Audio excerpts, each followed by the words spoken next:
Raphinha luput dari sanksi La Liga usai ngamuk ke wasit di laga kontra Real Betis. Borussia Dortmund ketar-ketir hadapi Lewandowski. Ansu Fati terkubur diam-diam di Barcelona. Apa yang sebenarnya terjadi? 3 points. Manchester City are still alive here. Balotelli.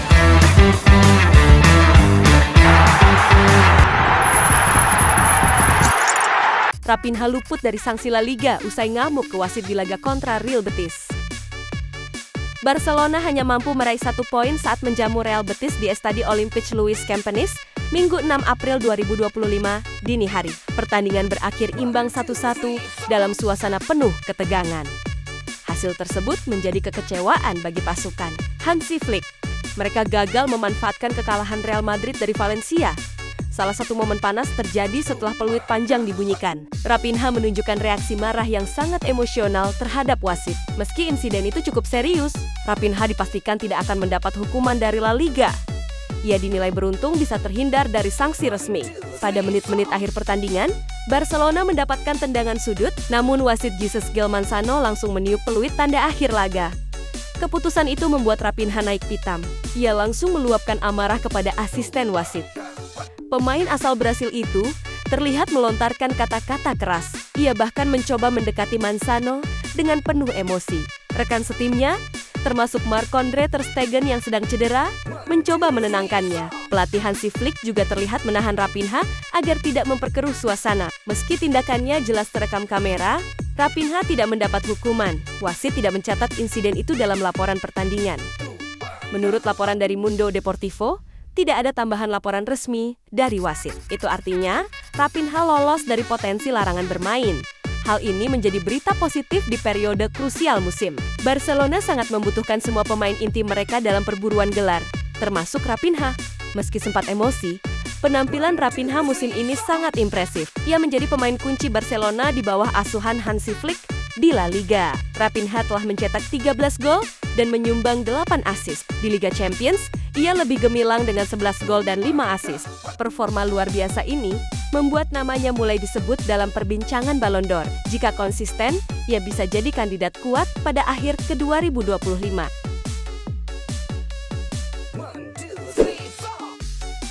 Borussia Dortmund ketar-ketir hadapi Lewandowski. Borussia Dortmund ungkap alasan takut berhadapan dengan satu penyerang Barcelona yang juga mantan bintangnya, Robert Lewandowski. Kedua tim dijadwalkan untuk bertemu di 2 leg laga perempat final Liga Champions musim ini. Die Borussen akan lebih dulu tandang ke Ketelen di leg pertama pada hari Kamis, 10 April 2025, yang dilanjutkan dengan laga leg kedua di Signal Iduna Park pada 16 April 2025. Saat ini, Lewandowski memang tengah bersiap-siap hadapi pertarungan tersebut, walau emosi barangkali muncul, mengingat sejarah yang pernah dilakoninya bersama tim Bundesliga tersebut. Penyerang asal Polandia itu jarang menunjukkan tanda-tanda sentimentalitas saat ia harus hadapi klub lamanya. Faktanya, bagi Dortmund, Lewandowski seakan menjadi mimpi buruk. Sejak Lewandowski tinggalkan Dortmund dan pindah ke Bayern Munchen pada tahun 2014, pemain yang kini telah berusia 36 tahun tersebut telah jadikan tim asuhan Niko Kovac tersebut sebagai salah satu korban favoritnya. Lewandowski tercatat sudah hadapi Dortmund sebanyak 27 kali dan mencetak 27 gol. Lebih banyak dibandingkan gol yang ia cetak melawan klub lain manapun dalam karir gemilangnya di dunia sepak bola. Rekor Lewandowski atas klub yang pernah dibelanya di era 2010 hingga 2014 itu pun sangat kejam, yakni 20 kali menang, 1 kali imbang, dan hanya kalah 6 kali. Dan sekarang, dengan Barcelona yang butuh pemain berpengalaman dalam perjalanan mereka menjadi juara di ajang Eropa, Lewandowski sekali lagi menjadi sorotan. Baginya, laga perempat final melawan Borussia Dortmund bukan sekadar reuni, tetapi seperti biasa, itu juga bisnis. Fokus Lewandowski kini tertuju pada Barcelona, klub yang ia bela dengan ambisi untuk kembali menaklukkan Eropa, seperti yang pernah ia lakukan bersama Bayern Munchen selama musim yang dominan di tahun 2020, di bawah pelatih Blaugrana saat ini, Hansi Flick. Seperti Lewandowski, Flick juga kantongi rekor hebat melawan Dortmund. Faktanya, manajer asal Jerman itu bahkan belum pernah kalah dalam 6 pertemuannya dengan Die Borussen sejauh ini. Dan dia, bersama Lewandowski, ingin lanjutkan tradisi tersebut.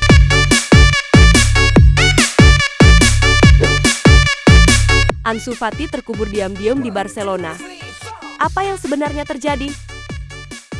Ansu Fati, disebut-sebat, tengah mengalami fase terberatnya sejak mengenakan jersei Barcelona. Menurut laporan Mundo Deportivo, pemain muda yang dulu digadang-gadang sebagai pewaris nomor 10 Lionel Messi itu kini berada di titik terendah secara mental. Pemain berusia 22 tahun itu dikabarkan merasa benar-benar terpukul karena terus-menerus diabaikan oleh staf pelatih dan bahkan oleh klub sendiri dalam beberapa bulan terakhir. Ansu sudah nyaris tidak bermain sejak awal tahun.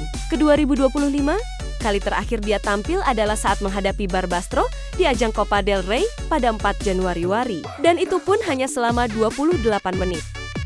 Setelah laga itu, namanya tak lagi muncul dalam daftar pemain yang diturunkan. Bahkan ketika Barcelona sedang membutuhkan gol seperti saat menghadapi Real Betis. Meski terus menunjukkan performa positif dalam sesi latihan, usaha kerasnya seolah tak dianggap. Apa yang paling menghantam perasaannya? Menurut laporan tersebut, bukan hanya karena tidak dimainkan oleh pelatih, melainkan juga karena sikap klub di luar lapangan. Saat akun media sosial resmi Barcelona memuji performa pemain-pemain tertentu di latihan, nama Ansu tak pernah disinggung sedikit pun. Meski dia beberapa kali tampil tajam di depan gawang, detail-detail kecil ini terus menumpuk dan memberikan dampak psikologis yang mendalam. Ansu dikabarkan merasa benar-benar terputus dari proyek jangka panjang Barcelona. Dia tadinya berharap bisa membangun cerita panjang bersama klub, apalagi kontraknya masih berlaku hingga 2027. Namun, dengan situasi yang tak kunjung membaik, dia mulai merasa bahwa satu-satunya jalan keluar adalah meninggalkan klub pada bursa transfer musim panas nanti. Padahal, pada bulan Januari lalu, beberapa klub telah mengajukan minat untuk meminjamnya atau membelinya. Ajax, Borussia Dortmund, Porto, dan Besiktas sempat melakukan pendekatan, tapi Fati memilih bertahan. Pemain Spanyol itu sempat yakin bahwa kesabaran dan kerja kerasnya akan membuahkan menit bermain lebih banyak di paruh kedua musim ini. Namun, keyakinan itu perlahan memudar.